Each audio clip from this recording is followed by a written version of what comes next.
Good morning students.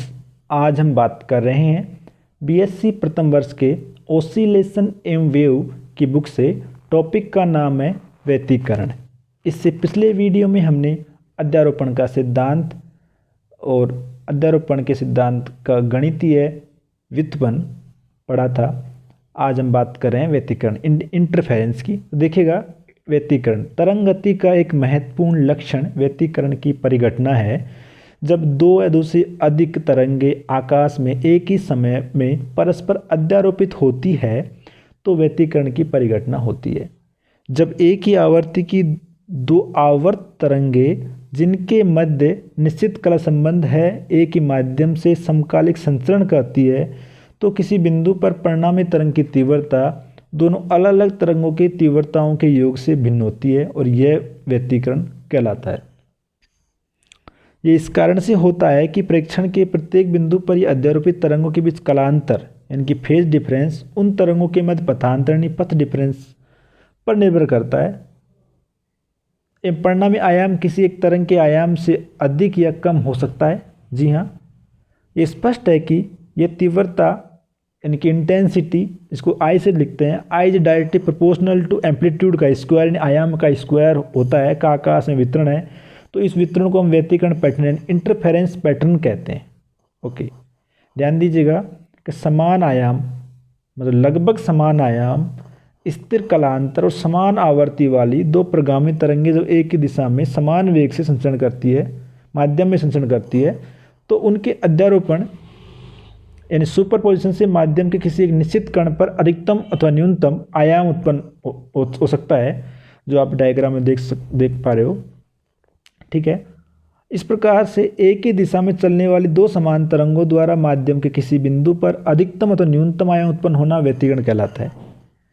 अतः स्पष्ट है कि व्यतिकरण वह परिघटना है जिसमें पूर्ण रूप से समान यानी तरंगदैर्घ्य और आवर्ती दोनों ही बराबर हो। दो तरंगें समान वेग से एक ही दिशा में चलकर अध्यारोपण के द्वारा माध्यम के किसी बिंदु पर अधिकतम अथवा न्यूनतम आयाम उत्पन्न कर देती है, व्यतिकरण कहलाता है।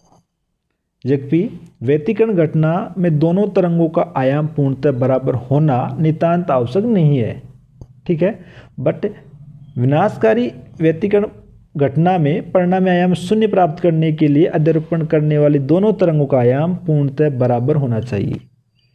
ठीक है, आगे हम इसका बात करते हैं मैथमेटिकल फॉर्म के लिए। तो मान लीजिए कि लेट अस सपोज के समान आवर्ती वाली दो तरंगें माध्यम में एक ही दिशा में संचित हो रही हैं और इन तरंगों को निम्न समीकरण द्वारा प्रदर्शित किया जाता है। वो है y1 equal to a1 sine omega T plus phi one, इसको समीकरण डिफाइन किया। y2 equal to a2 sine omega T plus phi two, इसको समीकरण डिफाइन किया। तो परिणामी विस्थापन capital Y equal to y1 plus y2, value put करेंगे a1 sine omega T plus phi one plus a2 sine omega T plus phi two. अब हम इसको लिखेंगे, सोल्व करेंगे साइन ए प्लस बी के फॉर्मूला से, sine A cos B plus cos A sine B.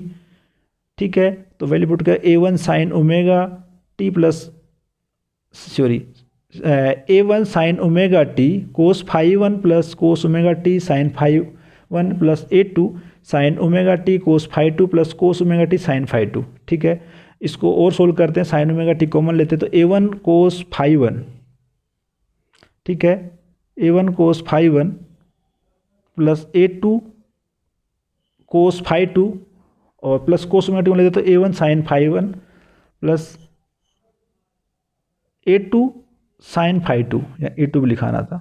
ठीक है, तो अब हम इसमें क्या कहते हैं, लेट अस सपोज यानी मान लीजिए, अजम्पशन कर लीजिए कि a1 कोस फाई1 प्लस a2 कोस फाई2 बराबर तो r कोस थीटा है और a1 sine phi one plus a2 sine phi two equal to r sine theta है।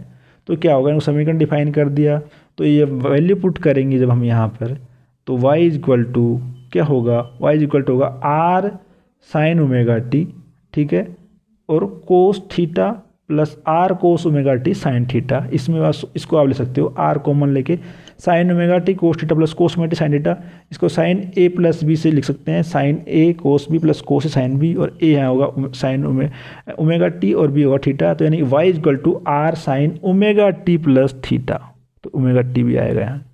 यहाँ r क्या परिणामी तरंग का आयाम है, ठीक है, और ये क्या परिणामी विस्थापन हो गया r sine omega T plus theta.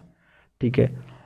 अब हम क्या करते हैं, जो समीकरण दिया था 6.7 6.8 में क्या करते हैं, इनका वर्ग करके जोड़ने पर, तो R square is equal to, ठीक है, तो R square is equal to क्या होगा, A1 cos five one plus A2 cos phi two का square plus A1 sine five one plus A2 sine five two का square is equal to R square cos square theta plus R square sine square theta. तो R square common लेंगे, cos square theta plus sine square theta 1 हो जाएगा, तो R square बराबर इस प्रकार आएगा। इसको हम सोल्व करेंगे तो A1 square plus A2 square plus 2A1 A2 cos five one minus five two आएगा। ये आप देख पा रहे हो किस प्रकार आएगा कि इसका मान A1 square into cos square five one plus sine square five one, इसका मान 1 हो जाएगा। इस प्रकार A2 square equal to cos square five one plus cos square five two plus sine square five two, इसका मान 1 हो जाएगा, plus 2A1 A2 cos five one plus sine five one plus sine five to.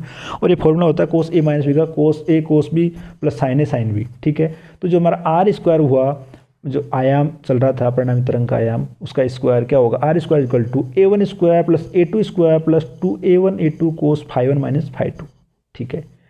अतः दोनों तरंगे परस्पर अध्यारोपित होने से प्राप्त परिणामी तरंग का आयाम का वर्ग आर स्क्वायर बराबर A1 square plus A2 square plus 2A1 A2 cos five one minus five two, इसको समीकरण डिफाइन किया। अब आर का अधिकतम मान के लिए क्या होना चाहिए, अधिकतम मान कब होगा, जब cos five one minus five two का मान क्या अधिकतम हो जाए, ठीक है।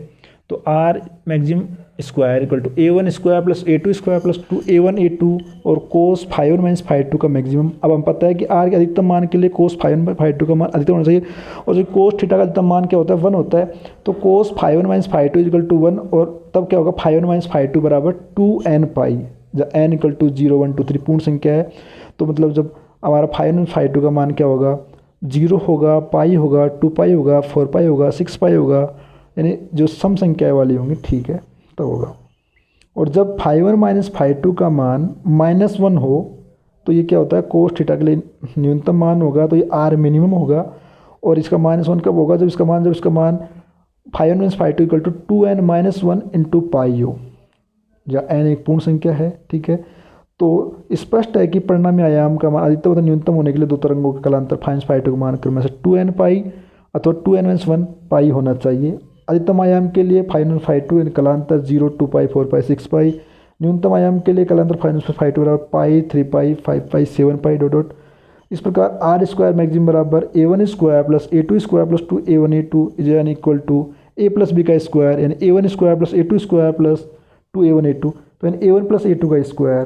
तो आर स्क्वायर मैक्सिमम बराबर A1 प्लस A2 का स्क्वायर, यानी आर मैक्सिमम बराबर A1 प्लस A2, और आर मिनिमम का square A1 square plus A2 square minus 2A1 A2 equal to A1 minus A2 का स्क्वायर, यानी कि आर मैक्सिमम बराबर A1 plus A2, are minimum बराबर A1 माइनस A2। ये दोनों तरंगों के आयाम समान हो तो A1 equal to A2 equal to A हो, तो R maximum equal to 2A और आर मिनिमम इक्वल टू 0, ठीक है। इस प्रकार स्पष्ट है कि यदि दो तरंगें जिनके आयाम और आवर्ती समान है, माध्यम में किसी निश्चित बिंदु पर शून्य तो अधिकतम आयाम उत्पन्न कर सकती है। उपयुक्त गणितीय व्याख्या के आधार पर यह कहा जा सकता है कि जब दो समान आयाम और समान आवर्ती तरंगें माध्यम में किसी विशेष बिंदु पर एक ही कला यानी कलांतर 0 2 पाई 4 पाई 6 पाई में मिलती है, तो उस बिंदु पर कण का परिणामी आयाम अधिकतम होता है, तथा विपरीत कला में यानी कलांतर जब पाई 3 पाई 5 पाई मिलने पर कण का परिणामी आयाम शून्य होता है, और तरंगों के अध्यारोपण करने की इस घटना को व्यतिकरण कहते हैं। जिस कण पर उपयुक्त दोनों तरंगों का उत्पन्न परिणामी आयाम शून्य होता है, उस स्थान पर व्यतिकरण की घटना को विनाशीकरण व्यतिकरण कहते हैं। इसके विपरीत यदि दोनों तरंगों के प्रभाव किसी कण पर अधिकतम परिणामी आयाम उत्पन्न कर सके, तो व्यतिकरण घटना को संपोषी व्यतिकरण कहते हैं, ठीक है। व्यतिकरण घटना के लिए स्पष्ट है कि विनाश के व्यतिकरण के लिए कलांतर 5/2 का मान पाई 3 पाई 5 पाई हो, लेकिन दो कणों के मध्य सभी कलांतरों का मान 2 पाई होने के पर उन कणों के बीच की दूरी तंत्र लैम्बडा के बराबर होती है। अतः पाई कलांतर होने पर कणों की मध्य दूरी λ/2 होनी चाहिए, ठीक है। स्पष्ट है कि यदि पूर्ण रूप से समान दो तरंगों किसी कण पर इस प्रकार पहुंचती है कि उनके द्वारा तय किए हुए मार्ग में λ/2 3λ/2 5λ/2 का अंतर हो, तो उस कण पर उत्पन्न आयाम का मान शून्य होगा। अतः विनाश के व्यतिकरण के लिए किसी बिंदु पर मिलने वाली पूर्ण रूप से समान दो तरंगों का मार्ग अंतर यानी पथ डिफरेंस λ/2 का विषम गुणज यानी ओड मल्टीपल होना चाहिए। इस प्रकार संपोषी व्यतिकरण के लिए मार्ग अंतर यानी पथ डिफरेंस λ/2 का सम गुणज होना चाहिए यानी इवन मल्टीपल होना चाहिए। अतः विनाशकारी व्यतिकरण के लिए पथांतर equal to 2n minus 1 into λ/2, तो संपोषी व्यतिकरण के लिए पथांतर इक्वल टू 2n इंटू λ/2, अतः स्पष्ट है कि जब किसी बिंदु पर दो तरंगें आकर अध्यारोपित होती है तो व्यतिकरण घटना उत्पन्न हो सकती है। स्थायी व्यतिकरण घटना के लिए किसी बिंदु पर दोनों तरंगों का कालांतर स्थिर रहना चाहिए। दोनों तरंगों की आवर्ती और तरंगदैर्घ्य समान होनी चाहिए, क्योंकि असमान आवर्ती और तरंगदैर्घ्य वाली दो तरंगों का कालांतर सदैव किसी बिंदु पर परिवर्तित होता रहेगा, जिससे व्यतिकरण घटना स्थायी घटना उत्पन्न नहीं हो पाएगी। ठीक है। दोनों तरंगों का आयाम बराबर होना चाहिए, क्योंकि ऐसा न होने पर न्यूनतम आयाम का मान शून्य नहीं होगा, जिससे दोनों तरंगों के किसी बिंदु पर एक दूसरे के प्रभाव को पूर्णतः नष्ट करने में असमर्थ होंगी। ठीक है। हम इसी में आगे बात करते हैं व्यतिकरण में ऊर्जा संरक्षण। ठीक है। यहाँ से क्वेश्चन भी आता है कि दो तरंगों से व्यतिकरण में ऊर्जा क्षय नहीं होता वरन ऊर्जा का पुनर्वितरण होता है। यानी वो कहता है सिद्ध कीजिए कि दो तरंगों से व्यतिकरण में ऊर्जा का क्षय नहीं होता वरन ऊर्जा का पुनर्वितरण होता है एवं कुल ऊर्जा संरक्षित रहती है। ठीक है। इसको देखिएगा तो व्यतिकरण प्रतिरूप में किसी बिंदु पर परिणामी तीव्रता दोनों तरंगों के आयाम यानी A1 का स्क्वायर A2 का स्क्वायर को निम्न प्रकार होगी। क्या होगी? I equal to A1 square plus A2 square plus 2A1 A2 cos phi. ठीक है। क्योंकि हम जानते हैं कि I in intensity directly proportional to amplitude का स्क्वायर। जो हमारा एम्पलीट्यूड कितना था यहाँ पर R स्क्वायर था। R स्क्वायर का मान क्या था?